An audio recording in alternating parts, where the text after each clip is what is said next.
For decades, air superiority has been a contest of speed, stealth, and striking first. But now, China claims it can hit you before you even know you're being hunted. A missile so fast, so far-reaching, it could change the very nature of war in the sky. Is the era of dogfights over? Or has Beijing just fired the first shot in the next great arms race?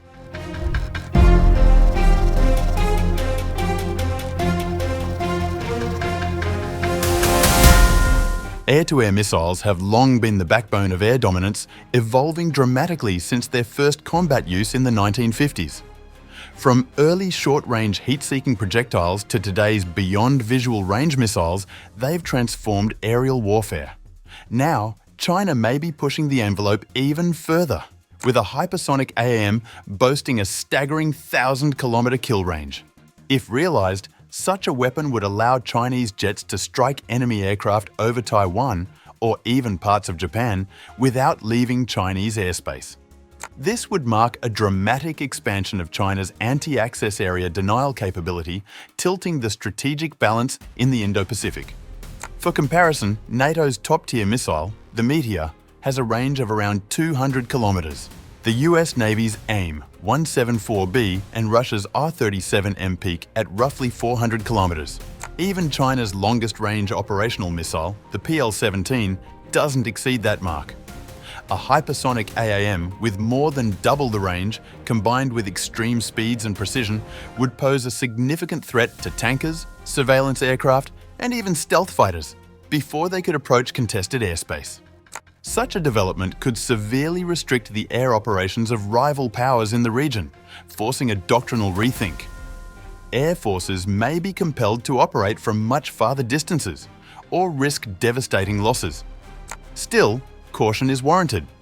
Chinese defense claims are often grandiose, and the missile remains in the testing phase.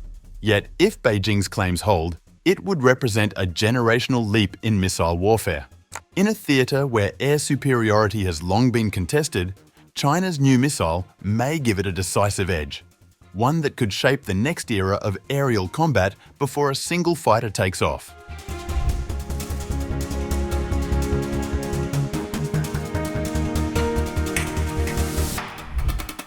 The origins of the air-to-air missile trace back to the years following the Second World War, when rapid advances in aviation made it clear that future air battles would demand more than just guns and maneuvers.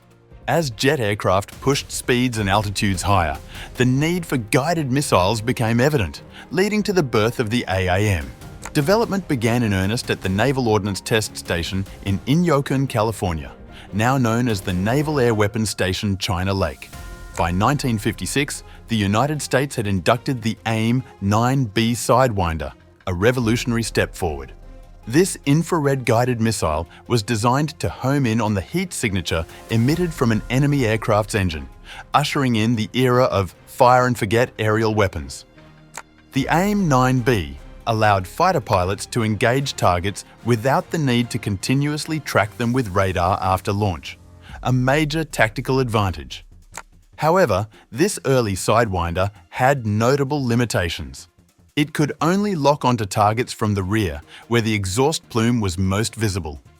Additionally, it struggled to perform in adverse weather conditions such as heavy humidity or rain. Its effective operational range was modest, just 2 to 4.8 kilometers, a limitation that kept pilots within close combat range. The true combat value of these missiles was put to the test just a few years later during the 1965 India-Pakistan War. The Pakistan Air Force operated F-86 Sabres and F-104 Starfighters, both of which were equipped with AIM-9Bs. In contrast, the Indian Air Force had only recently begun inducting the MiG-21, equipped with the relatively unproven Soviet K-13. IAF historian Angad Singh says, "During the 1965 war, that difference proved decisive. The Pakistan Air Force scored at least 3 confirmed missile kills, fundamentally altering the tactical calculus. Even though some sources cite a smaller number of missile-equipped Sabres, Indian pilots had to assume everyone did. The missile had introduced an element of doubt that no amount of pilot skill could entirely overcome. By the late 1980s and early 1990s, the focus had shifted towards beyond visual range combat. Pilots no longer needed to see their targets. Long-range radars and active radar-guided missiles changed the rules of engagement. Today, BVR missiles like the AIM-120D and the European Meteor, both with effective ranges around 200 kilometers, are standard among Western air forces. China, too, has kept pace. Its PL-15E export variant and the longer-range domestic version are believed to reach 300 kilometers. But it's the Russian R-37M that has delivered a standout performance in active combat. In July 2024, the missile was reportedly used by a Russian Su-35 to shoot down a Ukrainian MiG-29 at a record distance of 213 kilometers, highlighting the potency of modern long-range AAMs. Now, China appears to be taking this evolution even further. In early 2025, Chinese scientists announced successful testing of what could be the world's first hypersonic AAM, capable of reaching speeds many times the speed of sound and boasting a kill range of up to 1,000 kilometers. According to Chinese media reports, the missile underwent heat resistance trials in an environment dubbed the Mars Mission Tunnel, designed to replicate the extreme thermal conditions of hypersonic flight.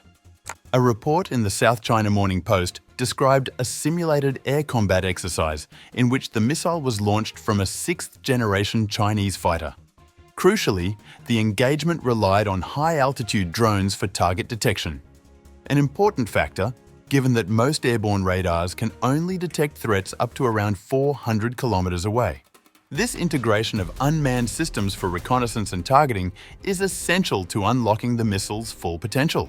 Defense analyst Patricia Marins noted, "It seems that the Chinese missile will be a game changer, not only due to its range, twice that of the Russian KS-172 K-100 R-37M missiles, which have ranges of up to 400 kilometers, but also because it has a range 4 to 5 times greater than Western missiles."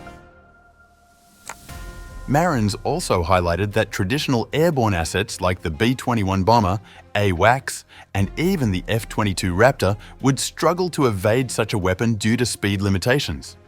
In the US military, neither the B-21 nor widely used large air platforms, such as warning aircraft and tankers, can reach the speed of sound.